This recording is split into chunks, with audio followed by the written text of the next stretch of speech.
Hey, what is up guys? I'm Connor from RippinDiscs, and today we're gonna be starting out with a little story for you. So I was playing in a tournament a couple weeks ago and had a really hot first round. I was in second place behind a really good player named Clint Calvin.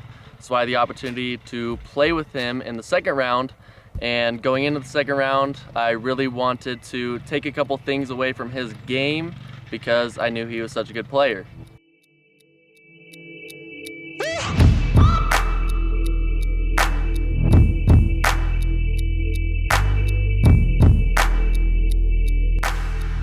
Now my second round did not go so hot.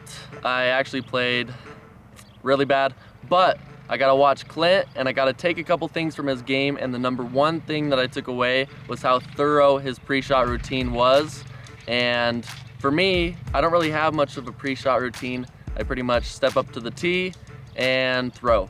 And it changes all the time, and my game is really inconsistent. Sometimes I play really well, sometimes I don't. And oftentimes in my head, I'm saying, oh, I should have taken more time, oh, I should have done this. But watching Clint, it was very consistent, and he played very well throughout the entire duration of the tournament. Today, we're gonna be letting Clint take over the camera a little bit and give you some pointers on your pre-shot routine, and let's get to it. Hey, what's going on guys? Clint Calvin here, sponsored by Latitude 64, PDGA number 84958. Just wanted to come here really quick and share a little bit of information, maybe a tip that could help you out. When I was coming up, I had a good friend, Justin Lieberman, give me a piece of advice. He said that separation is in the preparation. And I've taken that beyond just what I do for my practice or pre-routine coming into a tournament, but I've really also applied it a lot directly to my tee pad and the way that I prepare for each shot. I really believe that if you take a moment and really try to visualize your shot, go through your motion, take the time to feel your body, and really program your mind, it can really help you with a more consistent shot. It can help you eliminate a lot of variables and can help you achieve those scores that you're really trying to shoot out on the course, especially on a more technical shot like this, where a little bit of extra movement can really affect your line.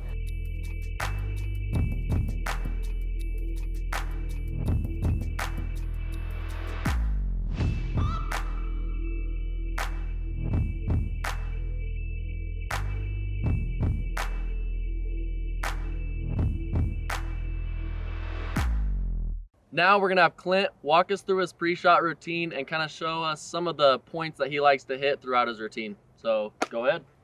Awesome. So basically my pre-shot routine revolves around simplicity and the elimination of variables.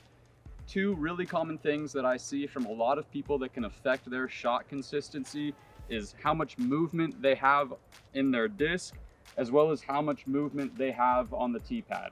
A lot of people don't realize the importance of your approach on the tee pad and how it affects your angle of release as well as your point of release. So for me, throwing a straight shot with some trees on the right and the left, I know that I'm going to want to have a straighter approach to the basket as well. I'm not going to want to drag it from one side or the other because that's going to bring in more obstacles on the left and on the right.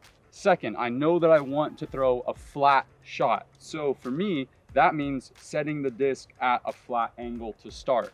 Again, I'm not trying to teach you to throw the way I throw, but this is something that works for me. I like to set the disc on the line that I want to throw it on, and then I act as if somebody's holding the disc in place, and I just let my body move away from the disc. And so now my disc is going to be staying on a single plane the entire time, instead of having all this extra movement where you see people come up and around and bring it through. So I'm gonna throw this shot now, and I'm really gonna focus on setting my line and my approach down the tee pad. And I'm really being conscious of pulling this elbow to make sure that I have a consistent release point. Disc is flat, approaching straight.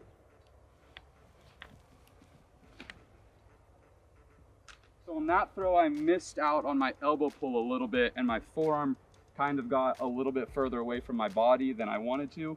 But again, a big part of breaking down what you're doing on the tee pad is being conscious of what your mistake is as well, so that the next time you throw this shot, you can analyze and execute and get the adjustment and correct your mistake.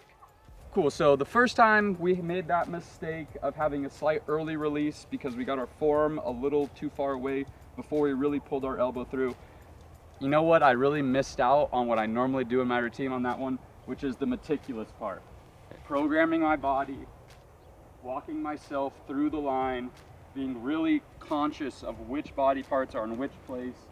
And for me, I think that's the most important part of my routine, is really getting that walk up and just feeling that rhythm and flow that's so imperative to have a consistent and really smooth release. So now that we've kind of set ourselves up, let's try this one more time. And again, we're really going to be conscious of pulling that elbow through.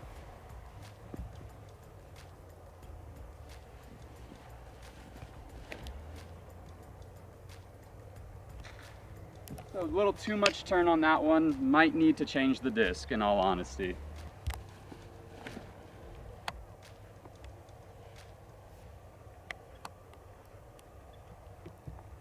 So that time we made the proper adjustment.